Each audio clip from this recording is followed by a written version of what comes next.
네, 이번 시간에는 돈의 이동이라고 좀 표현을 해봤고요. 네, 보통 우리가 인사 조직, 인적 자원 관리 분야에서 돈을 이야기를 할 때 보통 보상, 보상이라는 표현을 가장 많이 쓰고, 뭐 임금, 그죠? 예, 급여 이런 표현도 많이 쓰지만 결국은 다 공통 분모는 돈이잖아요. 예, 인센티브든 연봉 인상이든 수당이든 복리후생 또한 물론 이제 복리후생은 간접적인 형태의 보상이라고도 볼 수 있겠지만 결국은 돈이 들어가야 복리후생이라든지 복지도 지원할 수 있는 부분이니까요.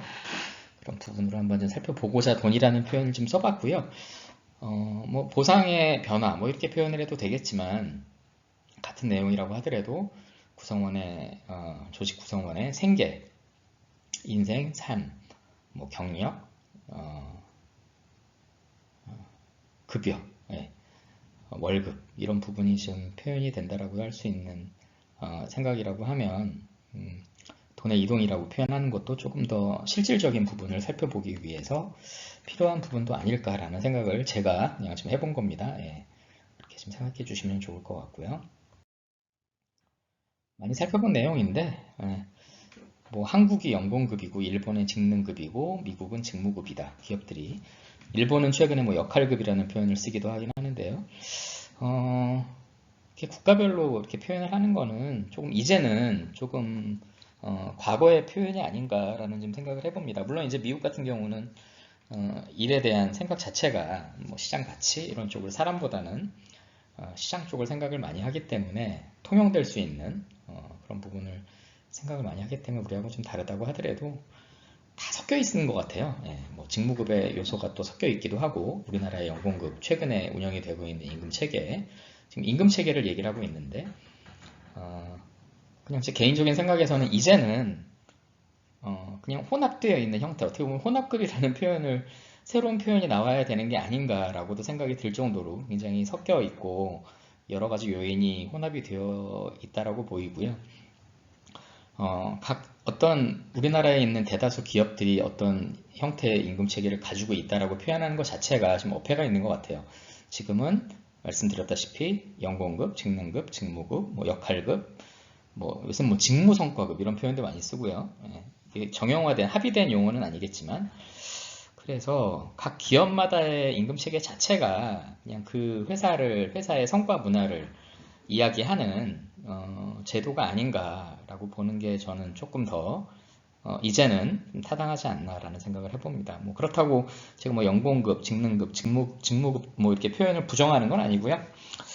예, 이제는 좀 많이 이게 글로벌화도 많이 되어 있고 또 중국 같은 경우 여기 지금 중국이 없는데 중국이 어떻게 보면 하나의 예일 수 있을 것 같아요. 뒤에 잠깐 중국 기업의 예를 제가 들기는 했는데 이제 나올 텐데 중국은 요즘은 지금 그 법적인 외국인 투자법, 투자관리법인가요? 그게 좀 많이 바뀌어가지고 예전에는 50대 50 형태가 아니면 외국인 직접 투자를 받질 않았죠. 그러니까 국가 보통 이제 중국 기업은 국영기업 기반의 공공기관 뭐 국가기관이니까 국가기관하고 반반 투자를 하지 않으면 당신들은 우리 중국에 공장을 지을 수 없어. 이게 하나의 그 당의 기본 경제 정책이었죠. 그러다 보니까 외국인 직접 투자를 하더라도 외국인들이 와가지고 100% 투자해가지고 공장 만들고 자기들 기술만 활용을 해서 어떤 물건을 만들어서 수출하거나 중국 시장에 내놓는다? 이게 원천적으로 불가했던 거죠. 그러니까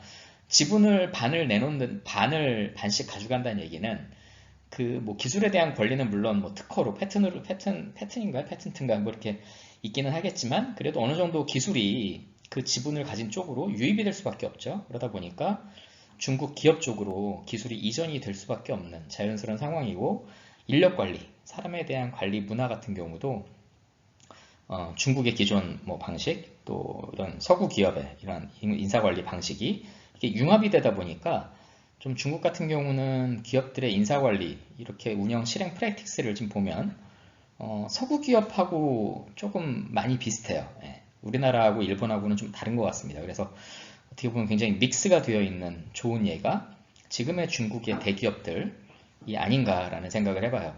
물론 최근에 이제 제가 뒤에 화웨이를 예를 들긴 했는데 어떤 정치적인 부분으로 요인으로 인해서 굉장히 지금 어려움을 겪고 있기는 하죠. 그렇지만 인사관리의 기본적인 측면을 놓고만 보면 한국에서 굉장히 우리나라하고 일본에서 추구하고 있는 이런 임금관리, 인사관리의 유연화 이러한 부분에 있어서는 꽤 우리보다는 좀 서구의 방향에 많이 가 있고요. 사실 그렇게 실행하기가 동양적인 사고에 있어서 쉽지가 않은데 생각보다 많이 이동을 해 있어요. 그래서 그런 사례도 있고 또 우리나라나 일본도 그런 쪽으로 이제 지금 추구해야 하는 단계가 더 빨라지고 있기 때문에 하나의 시사점은 될 수 있을 것 같습니다. 그래서 요점은 뭐 이렇게 구분은 되어 있는 거는 맞기는 한데 나라마다 이렇게 특성이 나라의 기업들 이런 임금 체계에 대한 실행 상황이 이렇게 구분이 되기는 하지만 요즘은 어느 정도 좀 이렇게 섞여 있기도 하고 기업마다 많이 다르다라고 이해를 하셔도 이렇게 뭐 과하진 않은 상황인 것 같습니다. 이게 우리나라 예전에 제가 좀 한번 조사를 해본 건데 굉장히 사실은 뭐 연공급이 저렇게 직능급을 갔다가 직무급을 간다라든지 저게 이제 일본의 방식이고 우리나라는 연공급에서 직무급 쪽으로 바로 이동하는 형태인 것 같아요. 그래서 그렇게 이동을 하고 있는데 사실 한국 기업들 이렇게 임금 체계를 좀 내용을 살펴보다 보면 굉장히 산발적이라는 거죠. 분포가 산포가 굉장히 넓어요. 그래서 어떤 이제 세로축은 성과하고 연공 굉장히 상극인 부분이고 또 가로축은 개인이 더 중요하냐 직무가 더 중요하냐 이런 부분인데 연공급 쪽에 지금 비중이 더 많기는 하지만 어느 정도 이렇게 산포도는 퍼져 있어요. 그래서 굉장히 혼합적인 임금체계 형태를 많이 가져가고 있는 상황인 거고요. 물론 공공기관이나 그런 쪽은 아직 뭐 노력은 많이 하고 있지만 아무래도 연공급 쪽으로 공무원 조직하고 약간 비슷해서 연공급 위치에 대부분 하고 있다라고 보셔도 무리는 없을 것 같습니다. 다만 여기 지금 점이 찍혀 있는 부분은 우리나라의 민간 기업들, 대기업 중심이라든지 대기업, 중견기업, 뭐 그룹사 민간 기업은 이렇게 굉장히 퍼져 있는 상황으로 보셔도 좋을 것 같습니다. 임금체계 변경 자체는 뭐 사실 인사관리에 있어서 어떤 돈 관련된 부분, 평가 관련된 부분, 또 지난 시간에 우리가 살펴본 직급 관련된 부분 다 이게 연동이 되어 있기 때문에 어느 하나 이렇게 우리가 간과하거나 소홀하게 다룰 수 있는 부분은 아니지만 임금체계 자체, 그 돈에 관련된 제도에 대한 변경 자체는 우리 사람관리, 인재 육성에 대한 인프라 자체의 변화를 그냥 의미를 한다라고 봐도 틀리진 않을 것 같습니다. 그래서 다만 이제 아까도 이제 얘기했다시피 각 기업에서 어느 정도 균형을 맞춰서 오랜 기간 누적적인 이런 뭐 성과 문화라든지 프랙티스를 통해서 최적화하고 있지만 결국은 마지막에 제가 이제 쓴 것처럼 우리나라에 입각한 문화에 입각한 연공적인 부분하고 서구적인 직무 가치를 어떻게 개념을 포괄하는 실행 도구가 필요한지 또 그게 무엇인지 우리가 구현을 하고 찾아나가는 게 관건인 것 같고요. 어떤 인위적으로 뭐 인사조직 학자나 뭐 경영학과 교수가 이거를 얘기해가지고 뭐가 더 필요하다라고 하는 거는 저는 그렇게 의미는 없다라고 생각을 해요. 설령 아무리 세계적인 석학이 우리나라 인사조직 관련한 석학이 있다라고 하더라도 그분이 이야기를 해서 임금체계 전환이 빨라지거나 빨라져야 하거나 그럴 이유는 전혀 없고요. 이런 임금체계 변환이라든지 구성원의 이런 삶에 영향을 미치는 부분은 축적된 프랙티스와 시행착오, 그 기업만이 가진 저는 히스토리라고 생각을 해요. 히스토리 기반의 실행인 것이지 이게 어떠한 부분이 정말 필요하다, 우리가 빨리 이걸 해야 된다 그러는 부분은 좀 적합하진 않다라고 보이고요. 다만 한 가지 말씀드릴 수 있는 부분은 기업에는 어떤 식으로 가야 된다라고 뭐 조언은 할 수 있겠고 기업이 그걸 판단할 수 있겠지만 그 제도라든지 이런 변화된 상황을 적용하기 위해서는 우리가 지난 시간에도 살펴봤다시피 노동법제 관련 변경, 환경의 변화 이런 게 있지 않으면 기업 자체로는 변화를 실행해 나갈 동인이라 그럴까요? 뭐라 그럴까? 근거? 레셔넬? 근거나 이유를 찾기가 너무나 힘들고 그러한 이유가 없으면 구성원을 설득할 가능성이 사실 크지가 않습니다. 돈 관련된 부분은 어떠한 내용이든 간에 구성원이 항상 가장 예민하고 민감하게 받아들일 수 없는 부분, 받아들일 수밖에 없는 영역이기 때문에 조심스러울 수밖에 없고 섣불리 뭐 임금체계 뭐 개편, 변경 이런 거를 언급을 할 수가 있는 상황이 아니죠. 그래서 그런 부분은 좀 조심스럽게 접근을 해야 되고 다만 이제 방향성은 이렇게 가는 게 맞지 않냐라고 표현을 해봤습니다. 다만 제가 전제를 하는 거는 각 기업의 임금 체계는 각 기업이 가진 기업이 구성원들이 일하는 거에 대해서 대답을 주는 거라고 생각을 해요. 당신들이 이렇게 일을 하고 이렇게 했으니까 이러한 보상을 주지만 이렇게 더 해야 된다. 또는 이렇게 하고 있지만 이러이러한 방향으로 좀 더 우리가 집중을 해야 되기 때문에 보상이 지금 이런 것이다. 라는 저는 메시지라고 생각을 하거든요. 그래서 그런 메시지 하나하나가 쌓여서 직원들이 납득을 하고 이해를 하고 인정을 하고 인식을 해야 그게 제도의 변화가 이루어지는 것이지 어떠한 뭐 외부적인 뭐 학자적인 관점에서의 어떤 직무급을 강조를 해야 된다. 성과를 더 강조를 하고 뭘 해야 된다라는 사실 제안이나 학문적 관점에서의 접근은 큰 의미는 없는 것 같습니다. 저 개인적으로. 예.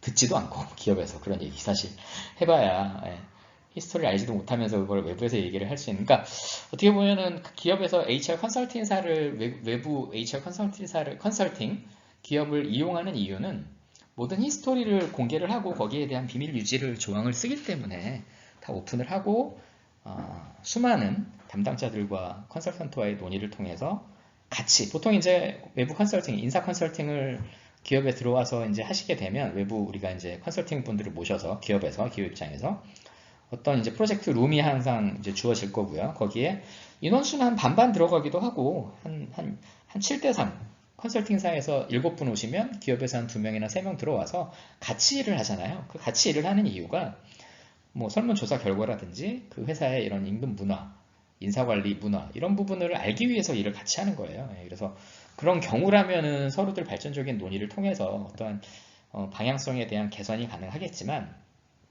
경영학자가 외부에서 뭐 어떤 대기업에 어떤 일이 생겨서 이러이러한 부분이 강조가 돼야 된다라고 하는 조언이나 제안은 사실 좀 그냥 무시당한다 그래야 되나? 사실 현실적인 부분입니다. 예.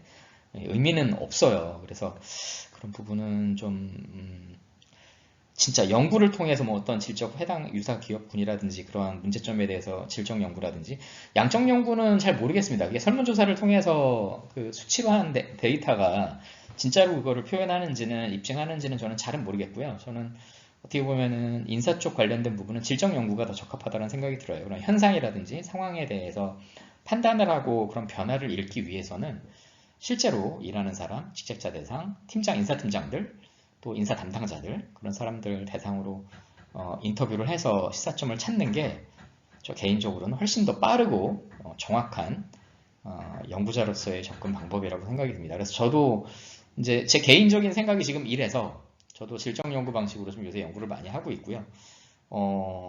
생각보다 의미 있는 내용들이 저는 저 개인적으로는 나오고 있어요. 그래서 좀 그런 부분도 우리가 생각은 해볼 필요가 있지 않을까라는 부분입니다. 지나가고요.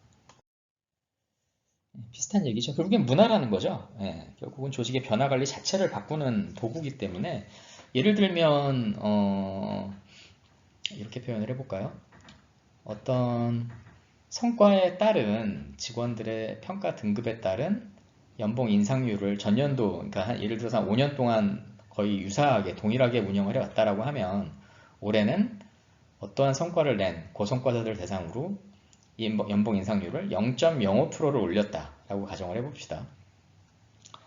수치는 되게 미약하죠. 근데 이제 기존에 전혀 뭐 인상이 없었고 동결됐었고 뭐 이런 상황이었다라고 하면 그 조금 올리는 것 자체가 당장은 그렇게 큰 변화로 뭐 어떤 변화로 나타내기는 어렵다고 판단이 들겠지만 그 자체는 사람들의 인식을 바꾼다라는 부분인 거죠. 예년보다 한 0.1%가 이게 올랐네? 어쨌든 작은 숫자이기는 하지만 앞으로 더 이거를 차등을 시킨다는 얘기인가? 우리 회사 사장님이 왜 인사 담당하고 얘기해서 이렇게 결정을 한 거지? 물론 이제 거기에서 뭐 굉장히 작은 비율을 올렸기 때문에 구성원 설명회를 한다라고 해서 구성원들이 거기에 대해서 뭐 이렇게 뭐 불만을 갖거나 뭐 어필을 하진 않을 거예요. 그렇지만 그런 변화가 계속되고 향후에 그렇게 올라갈 가능성이 있다라는 메시지를 준다라는 거는 변화 관리 도구라는 거죠. 임금 체계. 여기 이제 임금 체계로 되어 있지만 그 임금 체계 내에 그러한 임금 인상 비율을 조금 올리는 것 자체가 이 조직을 변화시키기 위한 하나의 수단이 된다라는 거고요. 경영 도구죠. 그러니까. 그래서 굉장히 중요한 역할을 하는 거고요. 결국은 그래서 임금 체계 자체가 누적이 되고 실행이 오랜 기간 동안 체화가 돼서 그 회사의 운영이 되면 그 조직의 문화 자체를 바꾸는 경영 도구로서의 역할이 강조될 수밖에 없다. 라고 하겠습니다.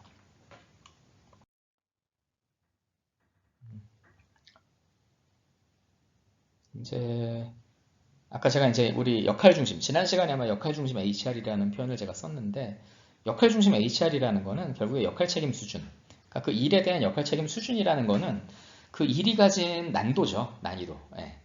직무 복잡도라고, job complexity라고 직무 특성 이론에서의 하나의 요인으로 표현이 되는 용어이기는 한데 결국에 학문적인 용어로 하면 직무 복잡도 또는 기업 현장에서의 이야기를 한다라고 하면 직무 난이도, 뭐 과업 난이도 또는 역할 책임 수준 뭐 이렇게도 표현이 가능할 것 같아요. 물론 이제 직무 난이도하고 역할 책임 수준하고 또 구분이 가능도 하죠. 구분 가능한데 그래도 직무 난이도 이런 난도에 기반한 임금 체계 운영이라고 하면 아까 제가 이제 임금 체계를 뭐 개편한다라든지 이렇게 크게 바꾼다라든지 이런 부분은 어렵고 조금씩 뭐 비율을 바꾼다라든지 내용을 바꾼다라고 했는데 임금 체계를 크게 바꾸지 않고도 조직에 따라서 정확한 변화 관리와 비율의 적정성, 변화의 적정성만 두면 임금 체계 개편에 따라서 기대되는 효과를 어느 정도는 거두기도 해요. 물론 이제 쉽지는 않지만 그래서 뭐 직접적인 방법은 임금 체계 재편 이렇게 완전히 항목을 바꾸는 거기는 한데 이렇게 바꾸다 보면 떨어지는 분들이 생기죠. 또는 기준에 더 올라간다고 본인은 생각하는데 더 정체가 될 가능성이 높다고 생각하는 분들도 생기고 그렇기 때문에 현실적으로 보상에 대한 우려, 이슈가 계속 발생을 하기 때문에 제도를 바꾸기가 쉽지가 않습니다. 그래서 간접점 방식은 뭐 연봉 인상이라든지 이런 인센티브 내에 아레나라고 난이도를 적용을 많이 해서 인센티브라든지 연봉 인상을 할 수 있도록. 그래서 여기 지금 밑에 보면 이게 이제 항목이 오른쪽이 간접적 방법이고 성과 상여를 활용한다라고 되어 있는데 뭐 임금 항목 유지하고 기본급의 성과를 더 강조하는 연봉 인상을 적용할 수도 있어요. 그리고 인센티브에 이제 R&R이라든지 직무 난이도 이런 부분을 더 반영을 해서 우리는 보상을 하겠다라고 구성원들한테 메시지를 주고 기존 방식하고 크게 다르진 않지만 여러분들의 실질적인 성과가 현실적이고 기업에 정말로 도움이 되는 성과를 낸 분들에 대해서는 더 차등을 하겠다. 그렇게는 가능은 하죠. 그래서 성과상여 지급 방식 변경을 통한 개인별 노동가치 반영 강화. 개인별 노동가치 결국은 개인의 성과라는 거겠죠. 노동에 따라서 나온 가치라는 표현이니까요. 그래서 이렇게 간접적인 방식으로 하는 게 대부분이고요. 사실 임금 체계를 싹 바꾸는 회사들은 경영자 총협회에서 가끔 월간으로 발행하는 뭐 임금 보고, 뭐 임금 연구 이런 게 있어요. 거기 보면은 월간 브리프에 항상 이렇게 임금 체계 개편을 한 회사들 사례가 있기는 한데 대부분 규모가 크지 않은 회사들입니다. 그래서 인원이 이렇게 많지 않기 때문에 이렇게 임금 체계 개편을 했을 때 저항이라 그럴까요? 구성원들의 이런 반발 그러한 부분이 있을 가능성이 상대적으로 낮고 그러한 부분은 좀 그러한 조직이라든지 이런 상황에서는 이렇게 임금 항목을 좀 바꾸기가 상대적으로 용이하지만 어느 정도 일정 규모 이상이 된 기업들 같은 경우는 왼쪽 좌측처럼 직접적인 임금 항목 조정이라든지 임금 항목 재편 이런 방법을 통해서 임금 체계를 개편한다라는 부분은 사실상 뭐 가능은 하지만 정말로 뭐 노력을 하면 설명회도 많이 하고 단계적으로 진행한다라고 하면 가능은 하지만 현실적으로는 어렵고요. 오른쪽 방식으로 적용되는 경우가 대다수인 것 같습니다. 이건 사실 일본의 사례고요. 일본의 예전에 직능급에서 이제 역할급으로 제가 아까 일본이 역할급이라는 걸 표현했다고 했는데 연봉 구조를 바꾸는 거예요. 연령급하고 이제 직능급. 사실 이렇게 크게 물론 이제 뭐 크게 바꾼다라고 하면 크게 바꿀 수도 있는데 누적적으로 뭐 가족 수당이라든지 연령에 따라서 주던 거를 기본급이라든지 이런 역할급이라든지 이렇게 별도의 항목에다가 기존의 직능급에다가 통합을 시키는 거로 보시면 됩니다. 이제 그래서 일본 같은 경우 이제 역할급이 운영이 되면 역할 등급 이 직급 형태로 돼서 역할 등급에 따른 직급 체계가 재편이 생기고요. 일본도 이제 뭐 우리나라의 직급 체계 단순화라고 보기는 뭐 똑같진 않겠지만 역할 등급에 따라서 기존에 있는 직급 체계가 역할 등급으로 바뀌는 경우가 많았고요. 많고 지금 진행이 되고 있고요. 역할 등급 수도 뭐 과거보다는 늘지는 않겠죠. 예, 줄어들고 있습니다. 그리고 일본은 좀 다른 게 그 노동기준법 하에 노동계약법이라고 하나 더 있어요. 우리나라하고는 이제 거기서 이제 가장 큰 노동법제의 차이가 생기는데 근로조건 저하가 사회적인 통념에서 벗어나지 않으면 인정이 된다라고 명시를 하고 있습니다. 그래서 역할급은 평가를 잘 못 받으면 역할 등급이 예를 들어서 C1부터 C4까지 C4가 제일 높은 역할 등급이라고 했을 때 기존에 C4에 있던 분이 C2로도 내려올 수 있는 통로는 열어놨어요. 예. 그리고 이렇게 열어놓더라도 현실에서는 뭐 보상 수준을 월급을 낮추지는 않는 경우가 대부분이지만 그래도 법적으로 따지면 연봉을 낮춰도 그 C2에 해당하는 평균 연봉으로 줘도 회사 측에서도 부당 노동 행위로 이 직원이 일본의 지방 노동위원회에다가 제소를 하더라도 회사에서도 행정 지침이라든지 이런 노동계약법을 토대로 해서 대응을 할 수가 있어요. 그러나 이제 제가 재작년에 말에 한번 일본의 그 아나항공이라고 되게 큰 일본 항공사 있죠. 거기 인사팀장하고 한번 통화를 했는데 할 수는 있는데 하지는 않는다. 법적 대응은 하지는 않는다. 왜냐면 아직 일본 법원에서 그렇게 근로조건 저하를 시키는 거에 대해서 아직은 노동자 쪽에 그러니까 어떻게 보면 노동자 쪽에서 판단을 많이 하잖아요. 그렇기 때문에 기업에서 사회적 통념에서 어느 정도 범위가 인정이 된다고 하더라도 근로조건이 저하되는 부분은 그렇게 인정하는 경우는 거의 없다라고 하더라고요. 그러나 우리가 알아야 되는 거는 이미 일본은 그렇게 통로는 만들어 놨다라는 것 자체가 한국과 일본의 노동법제의 방향, 노동시장의 방향, 기업에 있어서의 인력 운영의 방향이 이미 길이 갈림길로 달라졌다라고 보셔도 무리는 없을 것 같습니다. 제가 아까 화웨이 예를 든다 그랬는데요. 중국 같은 경우도 뭐 근로계약법 이런 부분이 굉장히 우리나라보다는 구체적이라서 물론 뭐 해고도 쉽지도 않고 이렇게 하지만 그래도 이런 부분은 허락을 해요. 예를 들면 화웨이는 4+4거든요. 그러니까 이게 4년 더하기 4년이에요. 그래서 화웨이는 뭐 대졸 신입사원을 뽑아서 뭐 정규직, 계약직 이런 표현이라기보다는 그냥 4년 계약인 거죠. 4년 동안 일할 수 있는 권리를 부여하는 거고 4년 동안 어느 정도 일을 할 수 있는 권리를 부여하고 4년 동안 물론 매년 평가도 하지만 4년 동안 낸 실적이라든지 업무 성과, 역량 이런 수준을 종합적으로 평가를 해서 평가를 기준에 미치지 못한다라고 하면 뭐 해고는 아니고 그냥 근로계약이 자연적으로 해지가 되는 거죠. 그런데 거기서 통과한 분들이 있다고 하고 더 재직하기를 희망하는 노동자가 있으면 4년간의 또 이런 기간을 또 줘요. 근로할 수 있는 권리를.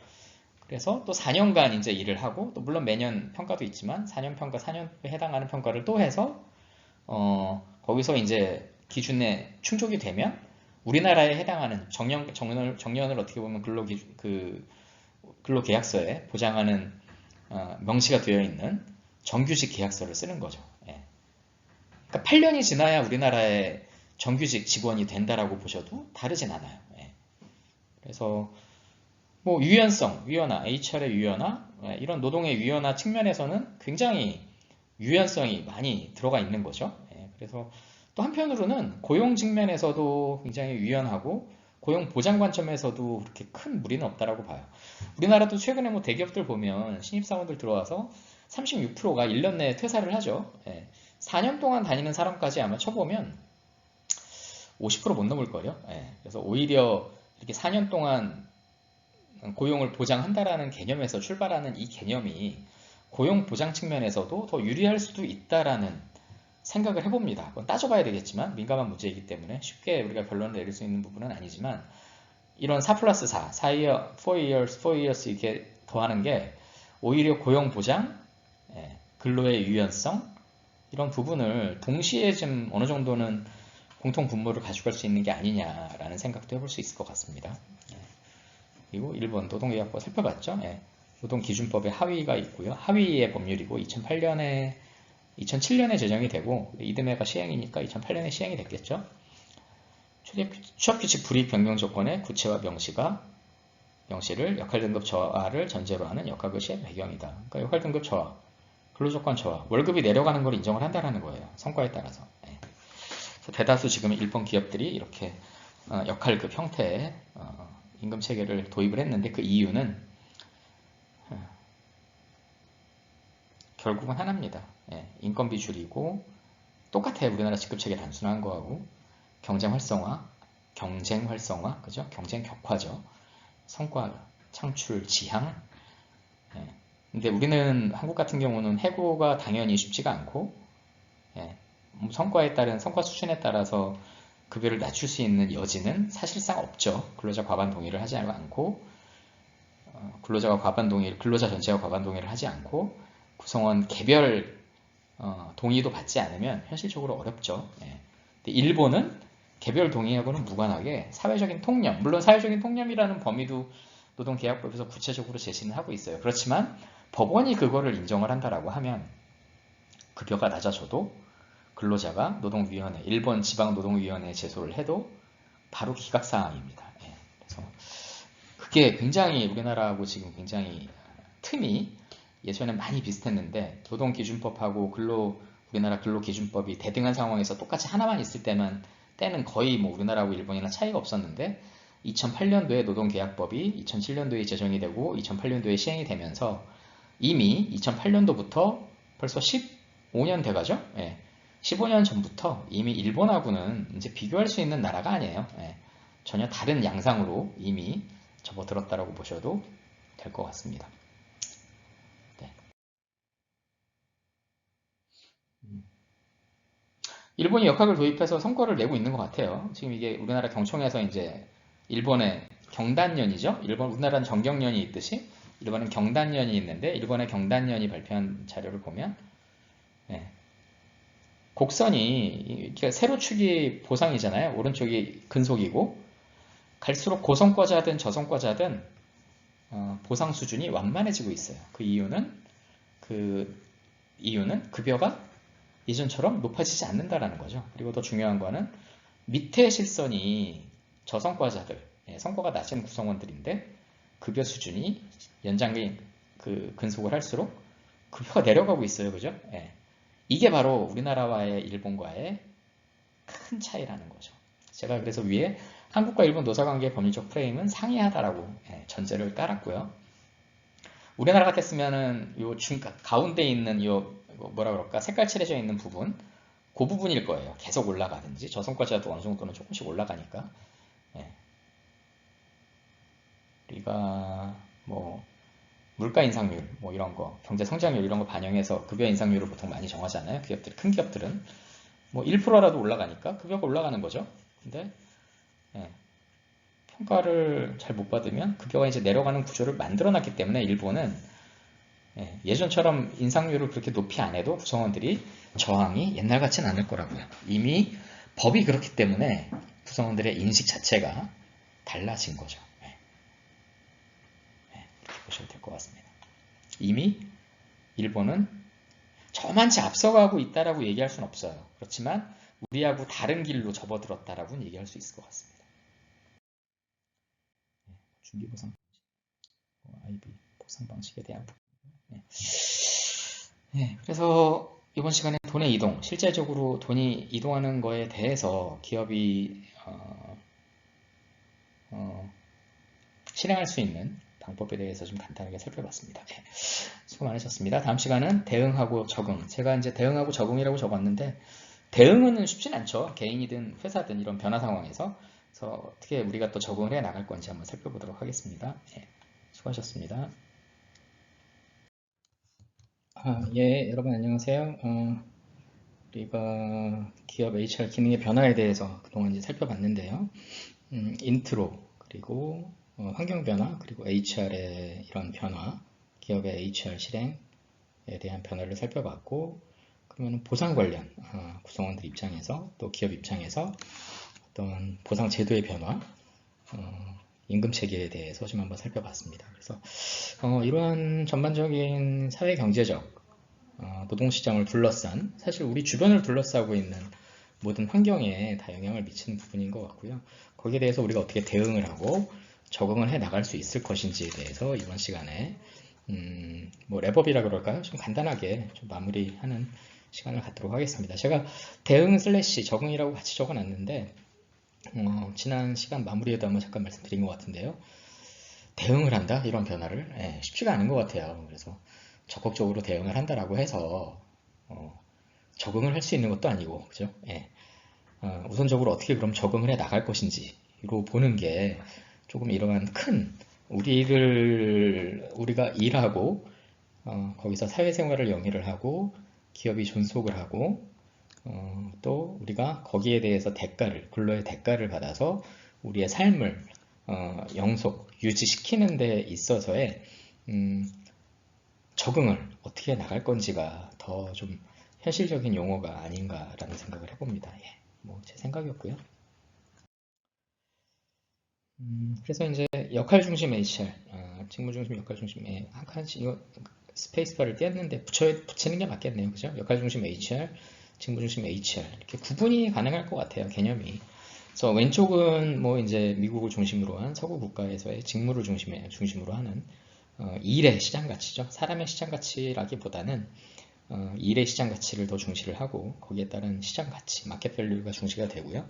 그 시장 가치에 부합되는 사람이 채용이 되는 거고 그 일을 할 수 있는 사람이 채용이 되는 거고 노동시장에 어느 정도 그런 데이터들, 정보들이 오픈이 되어 있는 기업도 알고 노동자들도 근로자들도 어느 정도 기업에 어느 정도 연차에 어느 정도 일을 할 수 있고 어느 정도 경험을 가지면 이 정도의 연봉 수준은 내가 받을 수 있어 라고 하는 인식이 공유가 되어 있다라는 부분이죠. 100% 공유가 된 건 아니겠지만 법적으로나 사회적으로나 우리하고는 조금 다르죠. 그래서 뭐 유니폼 가이드라인 해가지고 뭐 일관 지침이라고 표현을 하는데 미국 연방 정부에서 강제하는 법률 조항입니다. 그래서 모든 기업 기관은 직무 또는 채용하는 포지션에 대한 모든 잡 디스크립션, 연차, 연봉 정보를 공개하도록 의무적으로 강제하고 있습니다. 그래서 그 모든 공개된 정보는 미국 연방 노동통계청의 뷰로 오브 레이버 스태티스틱스 이럴 거예요. 그래서 FBI처럼 연방 기관이고요. 연방 노동통계국이라고 표현을 하더라고요. 그러면은 노동통계국, 노동통계청 하면 연방 기관으로서 노동 관련된 모든 데이터를 취합하고 분석을 하고 공개를 하는 기관입니다. 그래서 누구나 쉽게 어느 주에, 어느 도시에, 어느 카운티에, 어느 업종, 어느 기업 규모, 또 내가 하는 직무, 성별 이런 거 다 데이터를 입력을 하면 거기에 해당하는 연봉 레인지가 나와요. 그래서 다 공유가 되어 있는 거죠. 거기에 비해서 우리나라는 아직은 그런 정부에서도 이제 요즘 그 국가 역량 직무 역량 표준인가요? NCS 이런 체계도 만들고 노력은 좀 많이 하고 있는데 아직은 좀 그렇게 미국처럼 그런 사회적인 인식이나 법률이 유사하지 않기 때문에 그 정도까지는 못하고 있는 것 같고요. 직무 분류까지는 하고 있는 것 같습니다. 채용에도 공공기관의 NCS 기반의 채용 이렇게 많이 진행을 하고 있죠. 그래서 거기에서 비롯됐다고 보시면 될 것 같고요.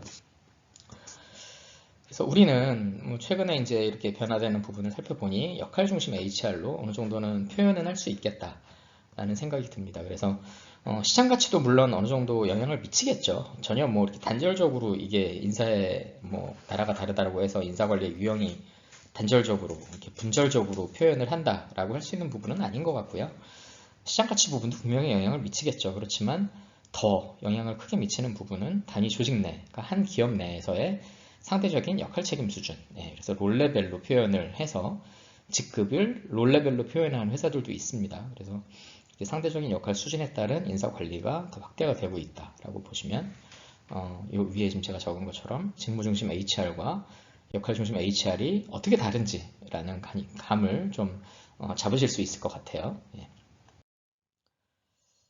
갑자기 경력 단절이 왜 나오냐? 이게 이제 문제사항으로 우리가 좀 인식을 해야 될 거라는 생각이 좀 들어가지고요. 2년 동안 지금 2년 넘게 어떻게 보면은 팬데믹이 엔데믹 이렇게 얘기도 하지만 팬데믹이 이게 글쎄요, 좀 저는 약간 일시 정지를 시킨 것 같아요. 경제 상황을. 물론 이제 이런 상황 때문에 이익이 급격하게 늘어난 기업들도 물론 있지만 게임 개발사를 비롯한 IT 업체들, 반도체 기업들 이런 쪽은 수요가 워낙 많이 늘어나다 보니까 당연히 공급이 딸려서 가격이 올라가고 또 사람들이 집에 많이 있으니까 게임사 이익이 많이 올라갔잖아요. 그죠? 그러다 보니까 특정 업종에 해당하는 기업만 이렇게 화랑으로 진행이 되어 왔는데 사실상은 일시 정지 상태입니다. 예.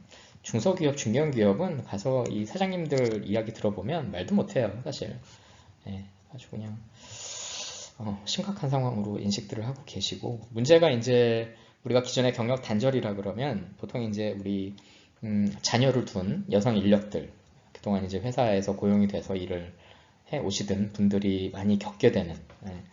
육아휴직을 하고 이제 돌아와서 사실 기존 조직에서 어느 정도 문화나 제도가 뒷받침이 되면은 문제없이 다 복직해서 일하는 분들도 많아요. 여성분들. 근데 그렇지 않은 회사도 많다는 거. 예, 그게 이제 사회적 이슈화가 많이 되어왔죠. 근데 이 팬데믹이 굉장히 우리가 누구도 예상하지 못했던 이 기간이 경제에서 2년 동안의 기간이라는 게 단순한 문제가 아닌 것 같습니다. 그래서 걱정이 되는 게 청년층이 사실 어떤 청년층이 뭐 대학생 때부터 물론 차근차근 하나 준비를 해서 뭐 인턴, 뭐 계약직, 정규직 이렇게 가는 경우들도 꽤 많잖아요. 근데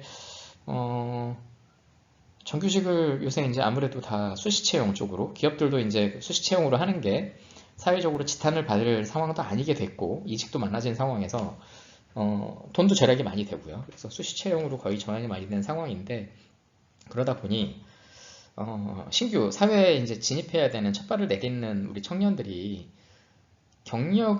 자기의 경력을 설정을 하고 그 경력을 시작을 할 준비 단계를 갖기가 너무나 힘들어졌었죠. 2년 동안. 그래서 2년, 3년 동안 오히려 단순 아르바이트는 물론 뭐 어느 정도 할 수 있었겠지만 그 중간 브릿지 역할을 하는 경력상의 뭐 인턴이라든지 어떤 계약직 이런 부분으로 이 친구들이 준비를 할 수 있었던 기회가 너무나 없었던 거라고 생각이 듭니다. 그래서 참 이게 안 됐어요. 물론 고용 기회 자체가 줄어드는 것도 줄어드는 건데 그것도 문제죠. 문제이긴 한데 그거를 준비할 단계에 있어서의 이 청년들이 준비를 하려고 준비를 하고 본인이 의지를 가지고 진행을 해도 이렇게 그동안 여성들이 이제 자녀 육아로 인한 경력 단절을 겪었던 것처럼 청년들까지 지금 이제 경력 단절 현상이 이제는 나타나겠죠. 그동안 경력 준비를 못했던 학생들이나 청년들이 안 그래도 어려운 상황에서 더 이제 취업이 하기가 힘든 상황으로 가는 어려운 상황이 아닌가라는 생각도 우리가 지금 해봐야 된다라는 생각을 해봤습니다. 아까 이게 우리가 이제 지난 시간에 일본 기업들 노동계약법이라 그래서 하나의 노동기준법 하에 어떤 개별계약 개념, 그 구성원의 어떻게 보면 역할 등급 하향도 어떤 사유가 합리적으로 통념상의 범위 내에 있다면 급여의 저하도 법원의 판단에 의해서 가능하다라고 명시를 하고 있는 거죠. 그래서 우리도 뭐 개별계약 개념, 개별계약에 대한 이런 노동계약법, 그러니까 우리는 근로계약법이겠죠. 근로기준법이니까 밑에 똑같이 1대1로 명칭을 해본다면, 근데 현실적으로는 쉽지는 않을 것 같아요. 그래서 쉽지 않을 것 같고, 뭐 특별법 형태로 여러 가지 지금 뭐 특별법 그 특수 형태 고용 근로자들을 위한 법률도 뭐 진행이 되고 있는데. 근데 이제 문제는 근로기준법 내 또는 최소한의 일본처럼 뭐 노동계약법 이런 식으로 해서 하나의 개별계약 개념을 명문화하는 법률이 제시가 되지를 않으면 아무리 특별법 같은 경우도 특별법이라는 한계가 있기 때문에 왜냐하면 예를 들면 플랫폼 종사자분들은 법적으로 근로자들이 아니에요. 근로기준법에서 명시하는 이런 사업체에 속한 분들이 아니기 때문에 특별법 형태로 이걸 만들어도 제가 여기 썼네요. 첫 번째 보면 근로기준법 개정이 아닌 특별법 형태라는 점에서 태생적인 한계가 있을 수밖에 없는 거죠. 그래서 근로자가 아니라는 거죠. 밑에도 있습니다. 그래서 그 태생적인 한계를 어떻게 우리가 극복할 건지 좀 계속 고민을 해 나가야 되는 부분인데 제일 좋은 방법은 근로계약법을 하나 좀 우리 한국적인 상황에 맞게 하나 제정을 해서 이런 특별법 관련된 내용들 그리고 근로기준법이 되게 포괄적이잖아요. 그 조항들이 다 내용이 그 포괄적인 내용을 한 단계 정도 아니면 0.5단계 정도라도 좀 구체화해서 좀 법적인 판단을 할 때나 구성원들이나 근로자가 어떤 조직에 속해서 일을 할 때 회사 측이나 노사 양측에서 조금 더 명확한 기준을 가지고 어떤 이슈사항이 발생을 하지 않도록 좀 보호 차원에서 기업에 있어서는 지원이고요. 그런 형태가 좀 있어야 되지 않을까라는 생각을 해봅니다. 근데 현실적으로는 좀 그 법을 새로 만드는 부분은 좀 쉽지 않을 것 같고, 근로기준법 개정 뭐 조항 하나 하는 것만 해도 사실 현실적으로 우리나라의 이런 입법기관이라든지 또 노동단체 움직임 이렇게 보면 쉽지는 않다라는 생각이 들어요. 네, 고민입니다. 네. 인적자원 개발도 사람에 관련된, 그거 이제 HRM 중심으로만 우리가 계속 살펴봤는데, 어쨌든 노동시간이 줄어들면은 인적자원 개발, 나를 일을 잘할 수 있도록 역량을 개발을 하고, 내가 교육받는, 기업에서 제공하는 교육을 충분히 받아서 역량을 향상시킬 수 있는 시간 자체가 줄어들잖아요. 그것도. 그래서 그런 부분도 우리가 지금 고민을 많이 해야 되는 부분. 그래서 지난 시간에 아마 인게이지먼트 쪽으로 이게 결국은 내용이 귀결이 된다고 말씀드린 것 같은데, 어떻게 더 짧은 시간에 몰입해서 내 역량을 향상을 하고 나의 시장 가치를 높이며 또 결국 내가 하는 일의 성과를 어떻게 더 높일 것인지가 몰입에 달려 있다라고 말씀드릴 수 있을 것 같습니다.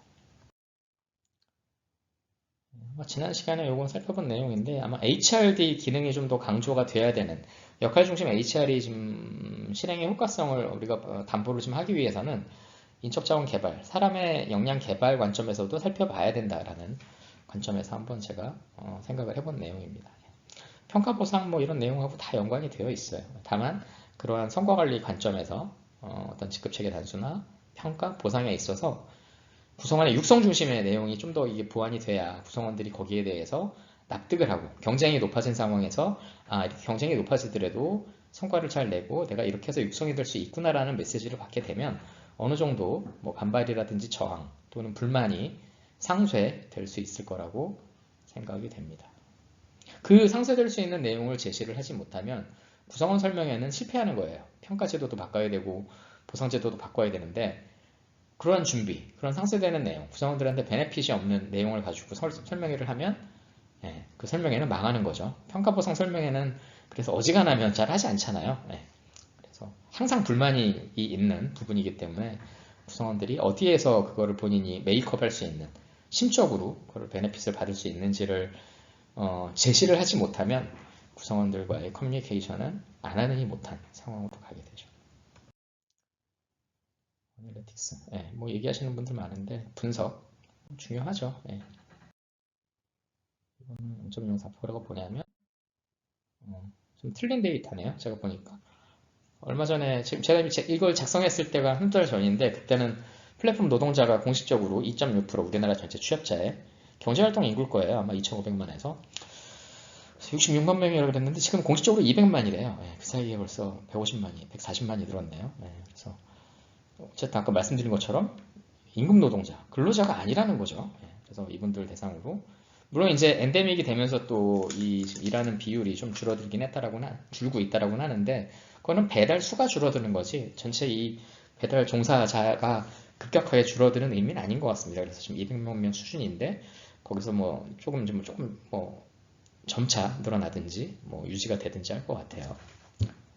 어렵습니다. 그래서 이분들 보호를 어떻게 할 건지, 사회안전망, 여기 써있네요. 사회안전보호망으로부터 기본적으로 배제해요. 노동자가 아니기 때문에, 근로자가 아니기 때문에, 근로기준법에서 명시하는. 물론 이제 여러 가지 형태로 해서 아까 특별법이나 여러 가지 혜택을, 또 뭐 예를 들어서 배민이라든지 뭐 요기요 이런 데는, 쿠팡 이런 데는 기업이 워낙 크고 사회적인 책임도 좀 어느 정도 강조가 될 수밖에 없는, 지켜보는 눈이 많기 때문에 4대 보험을 일부, 고용보험, 산재보험은 가입을 시켜주기도 합니다. 회사에서 50% 내고 구성원이 50% 내서. 근데 대부분 그 외의 기업이라고 하기도 그렇죠. 개인 사업자니까요. 본인이 들지 않으면, 개인으로 해서 들지 않으면 들 수가 없는 거죠. 그리고 개인이 드는 데 있어서 아마 제한이 되게 클 거예요. 기업에서 보장을 하지 않으면. 고용산재는 명확하게 사용자가 있어야지 이게 가입할 수 있는 거잖아요. 근데 물론 이제 특고 관련된 특별법에서 어느 정도 산재 고용을 보장을 한다라고는 하는데, 근본적으로 아까 말씀드린 것처럼 근로기준법의 노동자가 아니기 때문에, 근로자가 아니기 때문에 제한을 받을 수밖에 없는 게 뭐라 그럴까요? 맹점은 아닌데 거기에서 이제 함정이 있는 거죠. 그래서 이분들에 대한 이런 보호 안전망을 어떻게 해나갈 것인지, 그래서 근로기준법을 좀 조정을 하거나 뭐 근로계약법 같은 거를 하나 하위법을 좀 만드는 게 가장 효과적이고 가장 근본적인 방법이기는 한데 안 되니까 또 이렇게 하는 거겠죠. 지금 특별법으로. 예, 그래서 고민이 되는 상황입니다. 예. 분명하게 존재는 하는데 인정을 받지 못하는 부분이라고 보셔도 될 것 같습니다. 예, 여기까지고요. 제가 앞에 이제 기업의 HR 기능을 중심으로 한 변화, 최근에 변화를 많이 살펴보려고 했고, 제 개인적으로는 실제로 진짜 지금 움직이고 있는 변화와 관찰되는 이런 이슈들 좀 많이 끄집어내서 이야기를 하려고 했는데, 해답이 없는 문제들이 너무 많아요. 예, 뭐 사실 노동 문제에서 예전에 제가 이제 어떤 표현을 이렇게 쓰기도 했는데, 노동시장에서는 노동시장에 속해 있는 사람들은 모두가 행복한 사람이 될 수는 없다라는 표현을 제가 어디서 한번 한 적이 있는데, 저는 그게 제가 실제 기업 현장 HR에서 좀 이렇게 느끼면서 받은 것 같아요. 뭐가 항상 문제가 생기면 결국 기승전, 돈으로, 보상으로 되는 경우가 거의 대부분이었었고요. 어떠한 문제가 뭐 생겨서 육성 문제가 생기고 어떤 구성원 관련된 이슈가 생기면 결국은 근본적인 문제는 직접적이든 간접적이든 궁극적이든 돈의 문제더라고요. 그래서 그 돈의 문제가 참 쉽지 않은 부분이고, 다만 이제 요즘 더 이게 어려울 수밖에 없는 이유가 요즘 물가 인상이 너무 가파르잖아요. 예, 그만큼 지금 우리 임금이 올라줄 수 있느냐. 일부 기업에서는 어느 정도 반영을 하겠지만 대다수 기업은 못 따라갈 거란 말이에요. 그럼 또 소득 수준이 실질적인 소득 수준은 우리가 지금 또 내려가는 상황에서 경쟁은 격화되고 기업 내에서 어떻게 보면 조직 구성원으로서 내가 나의 삶을 유지할 수 있는 이런 기회들이 예전 같지 않다라는 거죠. 조건이, 환경이. 그런 상황에서 좀 뭐라 그럴까요? 고통 분담? 고통 분담이라고 표현하면 또 잘못 이해할 분들이 또 있을 수 있어요. 조금 유연화 효율. 어떻게 보면 근데 HR에 대한 유연화 효율화란 말이 굉장히 금기어 되다시피 했잖아요, 사실. 예, 어떤 경직된 좀 전통적인 조직에서 그런 말을 한다는 것 자체가 금기화되는 경우도 아직까지도 관찰되는 부분이고요.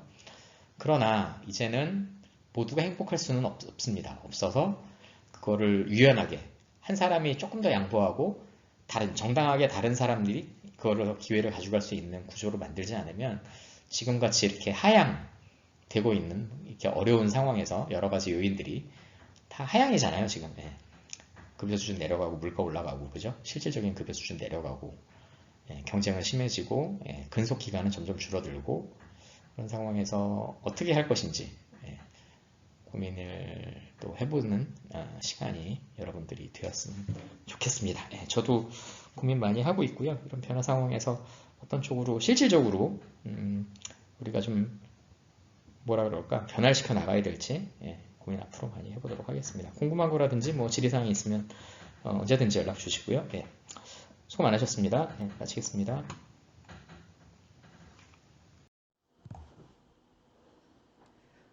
네, 여러분들 이번 챕터 잘 듣고 학습하셨는지 모르겠습니다.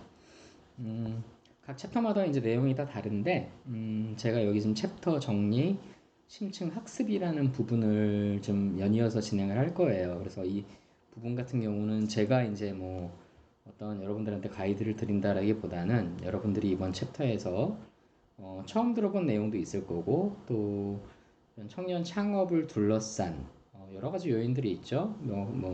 우리 노동 환경이라든지 기업을 운영하기 위해서 또 관리 방안, 또 관리 제도, 여러 가지 제도를 만들기 위한 기본적인 개념에 대해서도 이제 계속 공부를 하고 있는데, 학습하는 방식이 사실은 이게 온라인 과정이 어떻게 보면 좀 일방적으로, 일방적이라기보다는 일방향성으로 진행될 수 있는 여지가 너무 크기 때문에 조금이라도 좀 여러분들 내용을 피드백을 받고, 상호 커뮤니케이션 기반의 학습을 좀 활성화하도록, 제가 좀 고민을 좀 많이 했고요. 요번 시간을 통해서는 이제 기존의 요 앞단까지는 해당 개념에 대한 이해라든지 또 어떤 시사점, 또 지금 현재 산업 우리 현장에서 벌어지고 있는 다양한 움직임, 또 여러 가지 요인들 간의 다이나믹스라 그럴까요?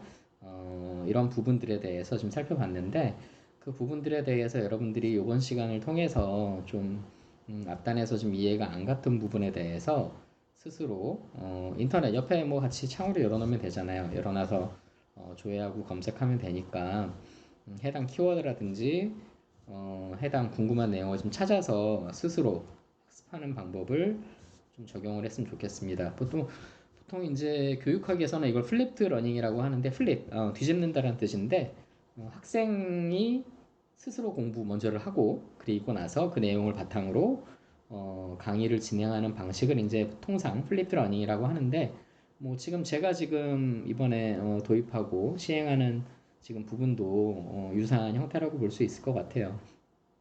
지금 각 챕터별 내용이 각 분절적으로 이루어진 게 아니라 챕터 간에 이게 스토리 라인으로 지금 이어지고 있는 한 학기 교과로 되어 있기 때문에 여러분들이 교과가 앞에 이제 내용을 듣고 이제 제가 얘기한 내용을 듣고 또 학습을 하고 이해를 하고 그 내용을 바탕으로 본인이 해당 내용을 좀 찾아서 좀 결합을 해서 교육 효과성을 좀 높이면 좋을 것 같습니다. 그게 제가 희망을 하는 거고요. 여러분들이 해주실 일은 저는 보통 어떤 시사점이나 어떤 주제에 대한 이슈 이런 내용을 찾을 때 물론 뭐 네이버라든지 이런 포털 구글이라든지 이런 데에서 최신으로 설정을 하고 해당 키워드를 입력을 한 다음에 해당 기사 특히 논설이라든지 어떤 기자들이 좀 이렇게 큰 언론사에서 기자들이 이렇게 취재를 하고 거기에 대한 분석 또 문제점 향후 대응 방안까지 이렇게 논리적으로 잘 기술하고 있기 때문에 신문 기사 정도 찾아보셔도 굉장히 많은 학습이 될 수 있을 거라고 생각하고요. 또 유튜브 같은 경우도 요즘 주제별로 너무나 컨텐츠가 너무나 많죠. 예, 그래서 좀 보완적으로 유튜브 내용은 필요한 부분 짧은 것들 중심으로 해서 같이 공부를 했으면 좋겠습니다.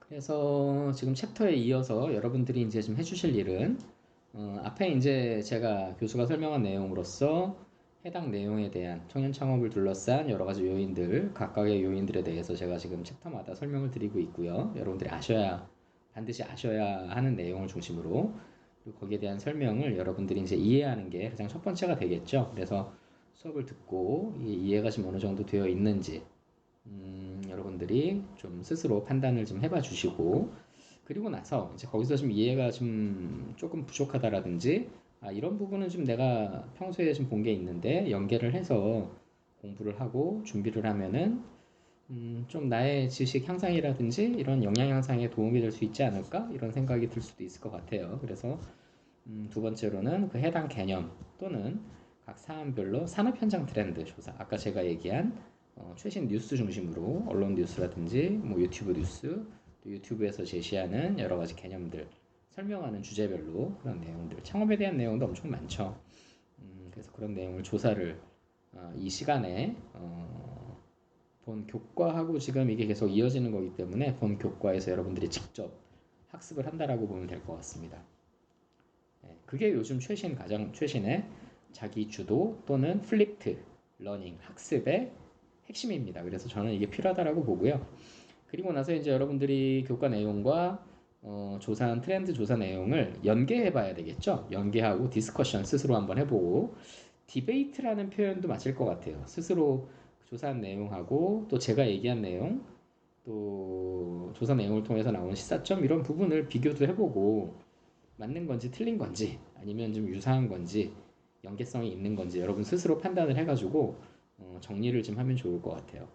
여기서는 정답이 없습니다. 만약에 제가 설명한 부분이 트렌드에 뒤처진 부분이라고 하면 여러분들이 그 내용을 보완을 해서 좀 정리를 하는 습관을 챕터별로 가졌으면 좋을 것 같아요. 네. 여기까지가 제가 설명드릴 거고요.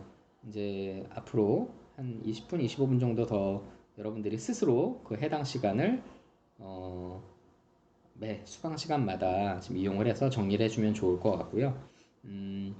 해당 정리 내용은 뭐 꼭 컴퓨터로 정리를 챕터마다 주요 키워드별로 정리를 여러분들이 조사한 내용을 정리를 해 놓으면 좋을 것 같은 게 여러분들이 이제 레포트로 제출을 해서 평가를 받을 수도 있고 물론 제가 각 회차에 따라서 테스트라든지 시험을 볼 수도 있겠지만 주로 저 같은 경우는 여러분들이 직접 작성한 레포트 여러분들이 뭐 어디서 요새 뭐 챗 GPT라든지 뭐 이런 데서 많이 나온다라고 하는데 저는 그냥 읽어보면은 여러분들이 직접 했나 안 했나 알 수 있기 때문에 여러분들이 중요한 거는 이렇게 챕터마다 스스로 공부를 해서 데이터를 누적을 하고 데이터라고 하면 여러분들이 찾은 내용들 또 시사점 이렇게 기록을 해놓은 것들을 모아놓고 정리를 해두면 굉장히 좋을 거 나중에 레포트 쓰기에도 굉장히 좋을 것 같고 또 그 레포트라든지 레포트가 아니라 여러분들이 뭐 메모를 해놨다라든지 각 챕터마다 여러분들이 찾아서 이렇게 정리한 뭐 기사라든지 이런 내용을 기록을 해놓 기록 보관을 해놓고 나중에 저한테 뭐 추가